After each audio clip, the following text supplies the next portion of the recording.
একদিন এক বাবা দেখলেন তার ছোট্ট ছেলেটি একা একা ফুপিয়ে ফুপিয়ে কাঁদছে। বাবা ছেলের কাছে গিয়ে তার মাথায় হাত রেখে জিজ্ঞাসা করলেন, কি হয়েছে সোনা, তুমি কাঁদছো কেন? ছেলেটা উত্তর দিল, আমার বড়লোক বন্ধুরা কথায় কথায় আমাকে নিয়ে হাসি ঠাট্টা করে, আমাকে মালির ছেলে বলে গালি দেয়। বাবা এক মুহূর্ত চুপ থেকে বললেন, আমার সাথে এসো, আজ আমরা দুটি ফুলগাছ লাগাবো, এতে হয়তো তোমার মনের দুঃখ কিছুটা লাঘব হবে।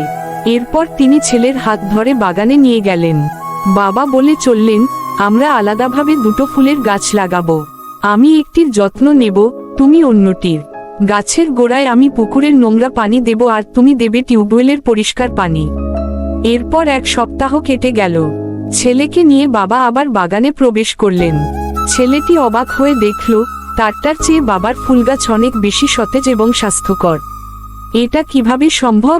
বাবা মৃদু হেসে বললেন, নোংরা পানি একটি গাছের বেড়ে ওঠাকে বন্ধ করে না, বরং ওটার দ্রুত বৃদ্ধির জন্য সহায়ক জৈব সার হিসেবে কাজ করে।